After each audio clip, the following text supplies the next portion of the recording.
Quando os Estados-nações aspiravam a encontrar a sua independência nacional, Theodor Herzl transformou o sionismo religioso e a esperança messiânica num movimento político, o sionismo político.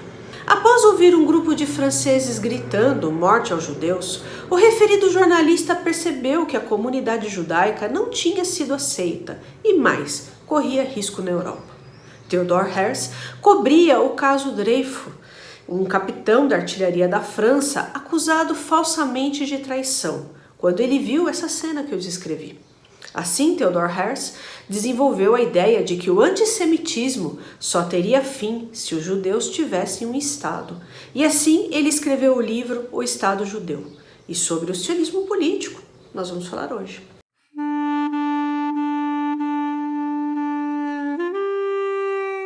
Olá pessoal, eu me chamo Juliane, você está no canal Vai Veja, eu falo de história e literatura. Se você gosta desses dois temas, se inscreva aqui nesse canal, veja a nossa playlist literatura judaica, veja a playlist história judaica também, tá certo? Então pessoal, após as revoluções burguesas na Europa, houve toda uma discussão se os judeus deveriam receber cidadania ou não. Uma questão que estava colocada era o exército. Os judeus deveriam servir ao exército? Sim ou não? Uma questão séria que estava posta era: um judeu francês, ele mataria um judeu alemão ou um judeu russo se isso fosse necessário? Se a França lutasse contra a Alemanha, judeus dos dois lados, um judeu mataria o outro? Isso é uma questão séria, né? Que foi colocada na época. Posso adiantar que os judeus serviram ao exército, né? Serviram ao exército francês, exército alemão, por exemplo, na Primeira Guerra Mundial, e houve combate entre judeus, de um lado e de outro, né? Então, judeus servem ao exército. Por exemplo, tem judeus servindo o exército ucraniano, tem judeus servindo o exército russo, né? Então, tem dos dois lados, tá? Muito bem, pessoal, mas isso era uma questão que na época houve muita discussão, tá? E aí, pessoal, os judeus, eles, no período medieval, eles viviam em guetos, certo? Gueto de Roma, gueto de Frankfurt, e os judeus saíram dos guetos após a Revolução Burguesa, e aí ganharam direitos e deveres iguais. E isso não contentou todos os setores da sociedade, das sociedades europeias, certo? Muita gente não gostou. Inclusive uma aristocracia que compunha o exército, principalmente o exército francês. E aí, pessoal, em 1894, o capitão da artilharia da França, Alfred Dreyfus, foi acusado falsamente de vender informações secretas aos alemães. Dreyfus foi sentenciado à prisão perpétua na Guiana Francesa, onde ele acabou ficando 4 anos, porque muita gente saiu em defesa dele, porque essa acusação era falsa, certo? Um dos jornalistas que cobria esse caso era o judeu Theodor Herzl, que ouviu a horda de franceses gritando "morte aos judeus". Nisso, ele e muitos outros pensadores perceberam que a comunidade judaica não estava a salvo na Europa, que a garantia de direitos e deveres iguais não garantiam a sobrevivência dos judeus europeus.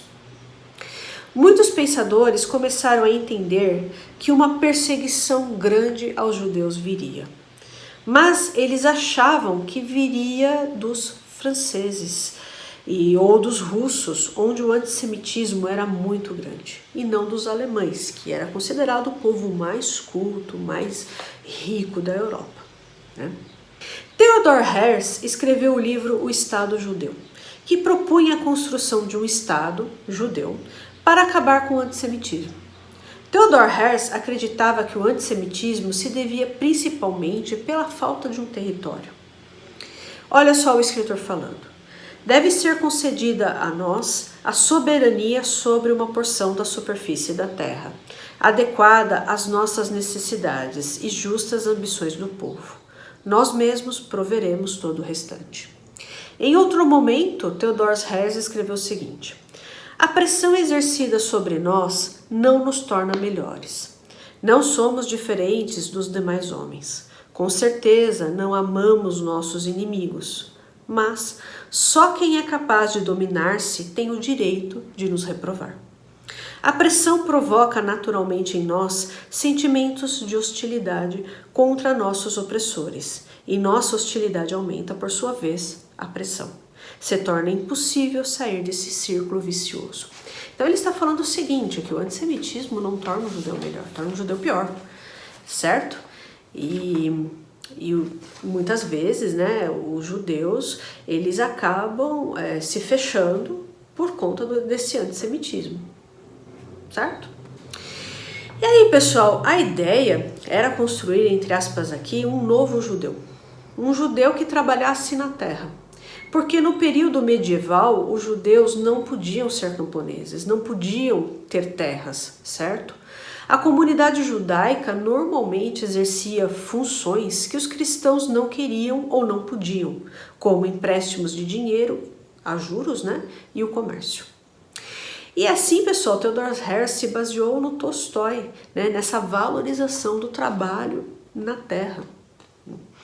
No Estado judeu, os judeus poderiam exercer novas funções, uma delas a agricultura. Daí surgem as comunidades agrícolas, mesmo antes do Estado de Israel ser fundado.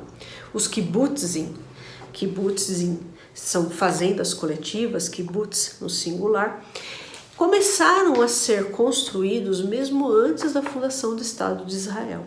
Né? Então, baseado nessa ideia de que os judeus deveriam trabalhar com a terra. E aí, pessoal, a língua desse novo Estado deveria ser o hebraico. Os linguistas, né, começaram a desenvolver o hebraico moderno. A literatura, de preferência, não poderia mostrar a realidade da Europa, mas focar na realidade israelense. Mas se vocês pegarem, né, os escritores israelenses mais famosos, normalmente eles tratam de Israel. Dificilmente eles tratam da Europa. Às vezes fazem uma ponte aqui e ali com a Europa, né? Esses escritores falam das perseguições às vezes, mas é raro. Normalmente a realidade mostrada é israelense, né? E, pessoal, como dito, Theodor Herzl acreditava que um Estado judaico colocaria fim ao antissemitismo. E ele estava errado, né? Nós estamos vendo pelos nossos próprios olhos que Theodor Herzl, infelizmente, estava errado. Hoje fica feio xingar os judeus, né? Xingar os judeus por eles serem judeus não é considerado algo bem visto. Então, fala-se em antissionismo. Não, meu problema é com Israel. Meu problema não é com os judeus. Tá, mas é o único Estado judeu, né? E a pessoa não tem problemas com a Rússia, muito pelo contrário, né? Às vezes apoia a Rússia, né? Não tem problemas com a Rússia, não tem problemas com o Irã, né? China, certo? Não, é que eu luto muito pela causa palestina e os uigures não. Os uigures não, tá? Os tchetchenos também não. Entendi. Tá, faz todo sentido. Eu não tô falando, pessoal, de pessoas que individualmente lutam pela causa palestina. Até vou falar disso aqui. Então tem muitos judeus, inclusive, que lutam pela causa palestina e eu não tenho nada contra. Eu tô falando de partidos políticos aqui, tá certo?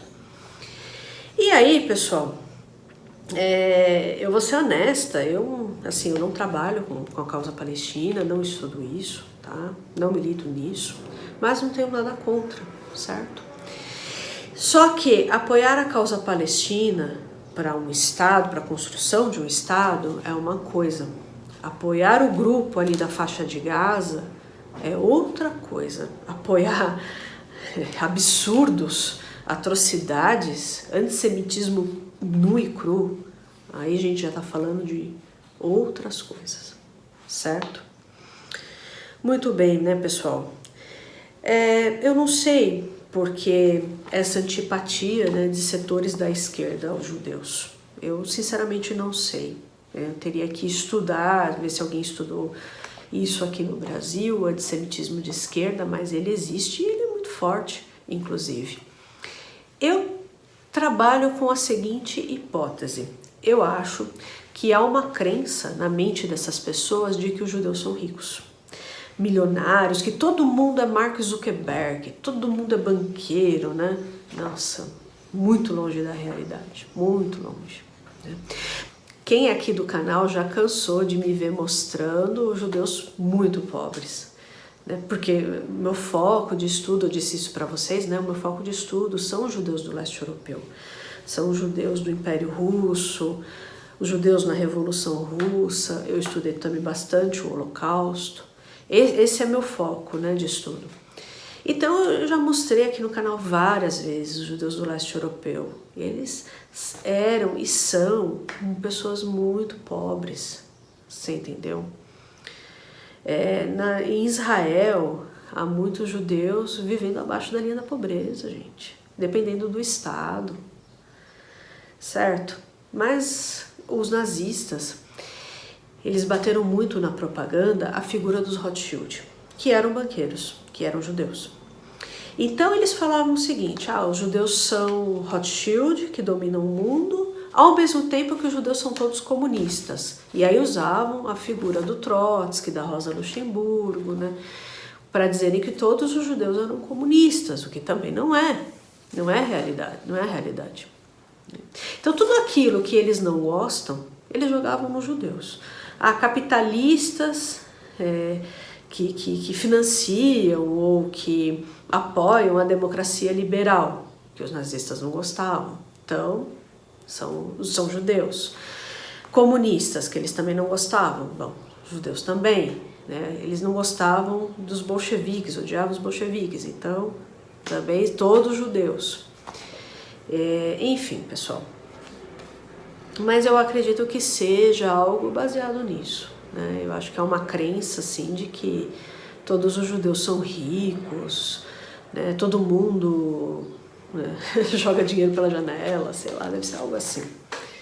Uma vez eu estava num lugar e tinha uma pessoa com uma camiseta de um partido de esquerda e era um homem e uma mulher, eles estavam conversando e eu fiquei atrás deles, não tinha como eu sair dali e não tinha como eu não escutar, né? E a mulher falando o seguinte, não, fulano, a ciclana lá é judia, você vê ela lá no Facebook toda hora falando que o Estado de Israel é legal e não sei o quê, mas você sabe, né, os judeus são todos ricos, todos empresários, banqueiros, não, sem nenhuma simpatia por essa gente. O cara não se manifestou, quieto estava, quieto permaneceu. Eu fiquei escutando aquilo, falei, gente do céu, a crença dessas pessoas, elas ainda estão acreditando em coisas da propaganda nazista, né? Enfim, pessoal, sei lá, é isso aí. Só um comentário. É isso aí, vamos lá. Então, se você gostou desse vídeo, eu peço a sua gentileza para você, por favor, se inscrever nesse canal, curtir, compartilhar esse vídeo com seus amigos, publicar esse vídeo nas suas redes sociais, tudo isso é bastante importante, tá certo? Um abraço e até o próximo vídeo.